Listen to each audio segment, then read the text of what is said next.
Hi everyone, welcome back to a new video. और ये video है दो कंट्रीज़ के बारे में, और दोनों की दोनों शेंगेन कंट्रीज़ हैं। शेंगेन कंट्रीज़ और यूरोपियन कंट्रीज़। शेंगेन कंट्रीज़ कौन सी होती हैं वो पहले बता देता हूँ।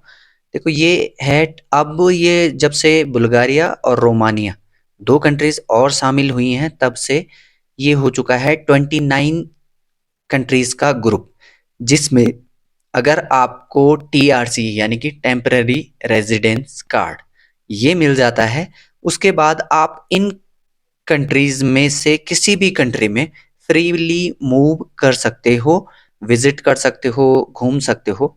ठीक है। और इसके लिए आपको कोई एक्स्ट्रा चार्ज या बॉर्डर पे कोई भी चार्जेस पे नहीं करने होते हैं। ये फ़ायदा होता है इन कंट्रीज में काम करने का। और सबसे बड़ी बात ये है कि इनमें जो है वर्किंग कल्चर इनका काफ़ी अच्छा रहता है। वर्किंग आवर्स कम होते हैं और सैलरी जो है अच्छी होती है। तो इसी तरह की ये दो कंट्री हैं, लिथुआनिया एंड पोलैंड। तो सबसे पहले बात करेंगे लिथुआनिया के वर्क परमिट के बारे में। तो यहाँ पर जो आप लोगों के लिए पोस्ट हैं काफ़ी सारी हैं, ध्यान से सुनना। फिर उसके बाद बात करेंगे पोलैंड के बारे में। लिथुआनिया में आपको जो सैलरी मिलेगी, खास करके जो स्किल्ड वर्कर हैं, स्किल्ड में सभी आ जाते हैं, जैसे कि electrician, plumber, driver, welder, cutter, ये सब जिनको भी ये स्किल्ड में है सारे। ठीक है। तो इनकी सैलरी होती है 7 यूरो पर आवर। वहीं अगर बात करें अनस्किल्ड की, जैसे कि कोई भी वर्कर कैटेगरी, हेल्पर कैटेगरी, इनकी सैलरी रहती है 5 यूरो पर आवर। ठीक है। अब जो पीरियड है ये रहता है 1 से 2 साल का, रिन्यूएबल वर्क परमिट रहता है। और जो प्रोसेसिंग टाइम है 2 से 3 महीने का, 2 महीने का आपका रहेगा जो प्रोसेस टाइम है केवल परमिट का। बाकी का जो टाइम रहता है वो लगता है अपॉइंटमेंट में। ठीक है। अपॉइंटमेंट में थोड़ा सा टाइम लग जाता है, 1 महीना या 2 महीने। तो आप मान के चलिए 3 to 5 मंथ में ये आपका प्रोसेस जो है कंप्लीट हो जाएगा। और वैसे अगर बात करें तो इसका प्रोसेस थोड़ा जल्दी हो जाता है as compare to other countries.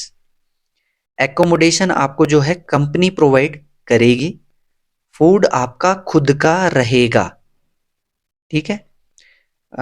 इसमें अगर बात करें तो लिथुआनिया में कौन कौन सी कंट्रीज एलिजिबल हैं वो बता देता हूँ।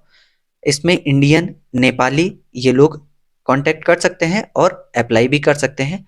और ये उनके लिए भी अच्छा है जो लोग यूरोप में काम कर रहे हैं और फर्दर मूव करना चाहते हैं, उनके लिए भी एक अच्छी अपॉर्चुनिटी है। साथ में आपको सैलरी वो मिलेगी जैसी कि जर्मनी, इटली और इन कंट्रीज में मिलती है, उतनी अच्छी आपको यहाँ पर सैलरी मिलेगी। अब बात करते हैं कैटेगरीज की। वैसे तो मैं ब्रॉड कैटेगरीज आपको बता चुका हूँ कि स्किल्ड और अनस्किल्ड दोनों के लिए है, यानी कि इसमें कोई भी अप्लाई कर सकता है। बट जो अभी यहाँ पर हैं वो बता देता हूँ। Truck drivers, construction workers, electricians, packing worker या पैकेजिंग में जो काम करना चाहते हैं उनके लिए है। और ये सारे लोग इसमें अप्लाई कर सकते हैं। तो ये तो रही बात लिथुआनिया वर्क परमिट के बारे में। अब यहाँ पर बात करते हैं पोलैंड के बारे में।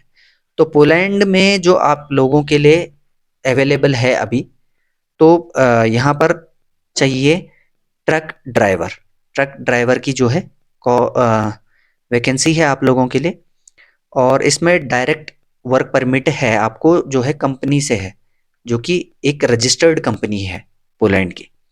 और ये कंपनी, अब आपको देखो क्या होता है कि स्किल्ड वर्कर की जो वैकेंसी आती है पोलैंड में खासकर, तो चांसेस जो है रिजेक्शन के वो कम हो जाते हैं।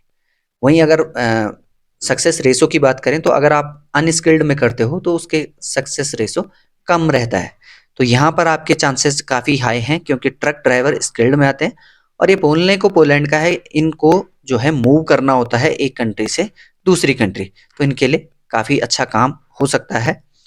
और सैलरी की अगर बात करें तो सैलरी इनको काफ़ी अच्छी मिलती है। मिनिमम जो सैलरी है इनकी वो है 2100 यूरो। ठीक है।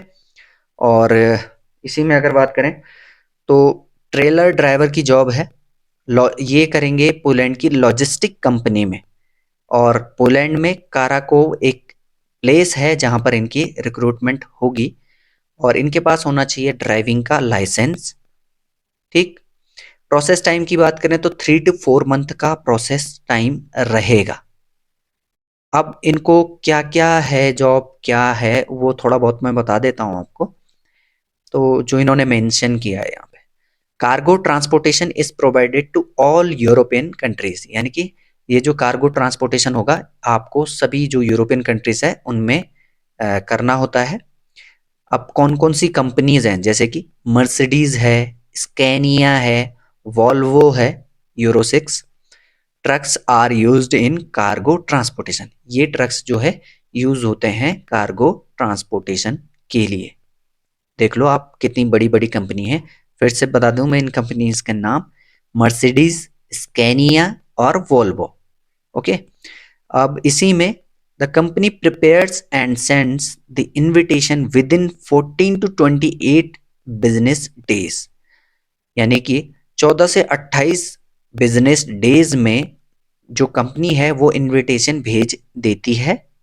स्टार्टिंग सैलरी मैं आपको बता चुका हूँ 2100 यूरो है, और ये सैलरी जो है इंक्रीज भी होगी डिपेंडिंग, ये किस पे डिपेंड करेगा, एक तो आपके वर्क एक्सपीरियंस पे, और जितना लंबे समय तक आप उस कंपनी में या फिर उस जगह पर काम करोगे और आपके परफॉर्मेंस के हिसाब से आपकी जो सैलरी है वो इंक्रीज होती रहेगी। अब यहाँ पर ये जो क्या क्या नेसेसरी डॉक्यूमेंट बनाते हैं उनके बारे में बताऊंगा। अब यहाँ पर जो ड्राइवर जाएंगे, जो फ्रेशर खासकर जाते हैं, उनको ट्रेनिंग प्रोवाइड रहेगी। जो एक्सपीरियंस है उनको तो रिक्वायरमेंट की इसकी रिक्वायरमेंट नहीं है, बट जो फ्रेशर जाना चाहते हैं और अप्लाई करते हैं उनको इसमें ट्रेनिंग भी प्रोवाइड की जाएगी इनकी तरफ से। इंश्योरेंस मिलेगा आपको 1 साल का। ठीक है। रेड पेपर फॉर 5 years ये आपको प्रोवाइडेड रहेंगे। The cost of these documents is calculated from your salary, आपकी सैलरी से ये जो है कैलकुलेट होंगे, यानी कि डिडक्ट होंगे। These two documents are necessarily from our company, इन कंपनी से जो है ये नेसेसरी हैं। उसके अलावा आपको पॉलिश रेजिडेंस कार्ड मिलेगा 3 साल का। पॉलिश रेजिडेंस कार्ड यानी कि पोलैंड का जो रेजिडेंस कार्ड है वो मिलेगा 3 साल का। और जो इनकी कंपनी का ट्रायल पीरियड है ये रहता है 3 to 4 मंथ। ट्रायल पीरियड कहो आप इसे, या फिर आप इसे कह सकते हो प्रोबेशन पीरियड।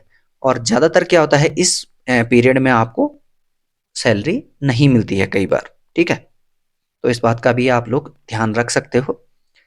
अ, उसके अलावा जो है इसमें जो इन्होंने मेंशन किया है, once you start working your salary will be calculated as follow 70 euro per day Poland में। ठीक है। ट्रक ड्राइवर्स के लिए 70 यूरो पर डे के हिसाब से आपको सैलरी मिलती है।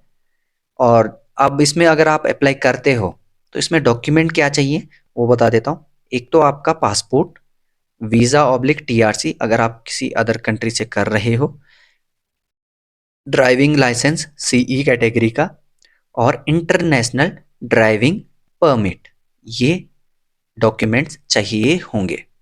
उसके अलावा जब आप अप्लाई कर रहे हो तो सबसे पहले आपको तो देखो सर्विस चार्ज आना होता है इसका, कि कितना सर्विस चार्ज है, उस हिसाब से आप अप्लाई करो।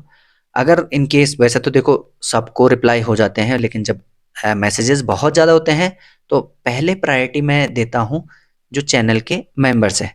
और वो चैनल की मेंबरशिप आप आराम से ले सकते हो, जहाँ पर इसी चैनल में सब्सक्राइब बटन के बगल में ज्वाइन का आ रहा होगा, आप उस पर क्लिक करें। अंदर आपको सारे सब्सक्रिप्शन के चार्जेस दिख जाएंगे, उनके साथ साथ उनके बेनिफिट क्या क्या हैं वो भी आपको दिख जाएंगे। अगर आप वो ले लेते हो तो आपको उनके बेनिफिट्स ज़रूर मिलेंगे और आपको उसी हिसाब से सर्विस प्रोवाइड की जाएगी। तो अगर आप लोग लेना चाहें तो मेरा भी सपोर्ट होगा और आपको भी इसमें सपोर्ट मिलेगा। तो इस वीडियो में इतना ही, मिलते हैं अगली वीडियो में। Till then bye bye, take care.